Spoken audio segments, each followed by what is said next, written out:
ये 70 साल वाला कब तक चलता रहेगा मामला? 14 से आप हैं, 10 साल से ज्यादा हो गए, 12 साल हो गए।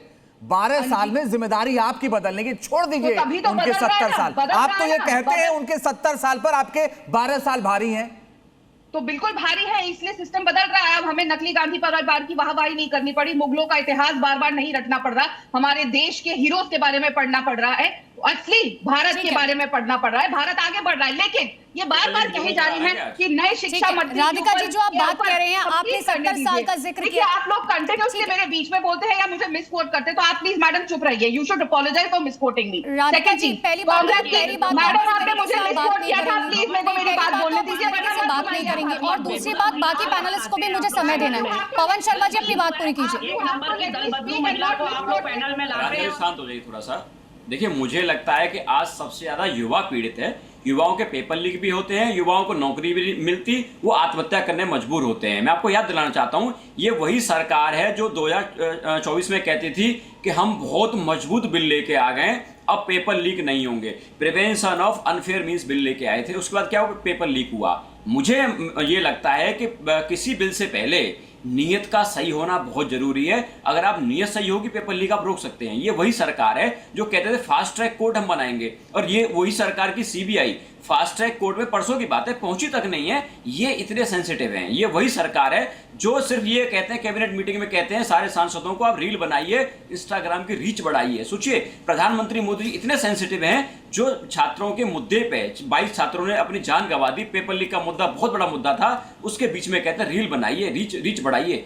इतने सेंसिटिव हैं लोग। ये वो लोग हैं जो पेपर लीक के माफिया, जो सुरेश ढाका था उसके पिताजी को 20 करोड़ रुपए का ठेका देते हैं। ये वो सेंसिटिव लोग हैं जो संजीव मुखिया, जो पेपर लीक का माफिया था, इन्होंने आरोप लगाए थे, उसको सीबीआई से इन्होंने क्लीन चिट दिलवा दी, 90 दिन तक चार्जशीट तक इन्होंने फाइल नहीं की। ये वो बात करते हैं। चलिए ठीक है, आपने बहुत गंभीर आरोप लगाए हैं, मगर उन कई बार पूछा जा सकता है आपसे पलट के कि क्या मैं आऊंगा आपके पास। अंकुश श्रीवास्तव जी, कल बड़ा घमासान था पार्लियामेंट में और एक के बाद एक आरोप लगाए गए, चर्चा भी हुई, आज भी होगी।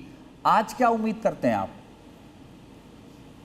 देखिए, मैंने पहले भी कहा था कल आपके साथ चर्चा में, जिसमें ये बहुत साफ कहा था कि आरोप प्रत्यारोप लगाए जाएंगे और फिर उसके बाद में 10 घंटे ले लो, 8 घंटे ले लो, 12 घंटे ले लो, जितने घंटे हमारे बर्बाद करने बर्बाद करो, हमारा पैसा है बर्बाद करो सब नेतागण मिल करके, और फिर उसके बाद तो ये सदन से पास हो ही जाना, उसमें कोई दिक्कत नहीं है। दिक्कत इसलिए नहीं है क्योंकि हमारे पास बहुमत है। लेकिन मैं समझ नहीं पा रहा हूँ कि ये राजनीतिक दल ये कब सीखेंगे, समझेंगे कि कांग्रेस की सरकार इस देश में 55 साल ही 54-55 साल ही रही है। कि 70 साल जो करते हैं लोग, बीजेपी वाले भी करते हैं और उसी तरीके से कांग्रेस वाले भी गलत आंकड़े बताते हैं। तो वो कब सीखेंगे? लोग ये समझेंगे कि आपको यही नहीं पता है कि कांग्रेस की सरकार इस देश में कितने साल रही है या बीजेपी की सरकार कितने साल रही है। और दूसरा ये सच है कि कुछ परिवर्तन हुए हैं, लेकिन ऐसे परिवर्तन जो हमें इतने सालों में अपेक्षित थे वो नहीं हो पाए हैं। शिक्षा के क्षेत्र में सबसे ज्यादा परिवर्तन हमें अपेक्षित थे, वो नहीं हो पाया। लेकिन इस तरीके की बेहूदगी भरी बात करना कि एक गोमूत्र विशेषज्ञ है, एक किसी बीजेपी वाले ने कह दिया ये तो गांधी परिवार के ... हैं, तो अगर इस तरीके की बात की जाएगी तो मुझे नहीं लगता कि कुछ और हो। संसद को भंग कर देना चाहिए, चुपचाप अपना काम करते रहो, वही ठीक है, उससे हम ज्यादा संतुष्ट होंगे। हाँ, आंदोलन सड़क पे किए जाए, बातचीत की जाए, कुछ उसका निकले तो उसमें समझ में आता है। सर, क्या आप ये मानते हैं कि क्योंकि देखिए जब सीजेपी की तरफ से भी ये पूरा आंदोलन किया जा रहा था, जनता से भी जब लगातार ग्राउंड जीरो पर बात कर रहे थे, तो उनकी तरफ से ये कहना था कि जब संसद में चर्चा हो तो पूरी तरीके से एजुकेशन सिस्टम पर चर्चा हो। लेकिन कल हमने देखा पीएम मोदी का जिक्र हो गया संसद के अंदर, नेहरू का जिक्र हो गया, यहाँ तक कि गौमूत्र का जिक्र हो गया। एजुकेशन सिस्टम की बात विपक्ष की तरफ से चाहे तमाम नेताओं को उठा लीजिए, शायद 5% की गई।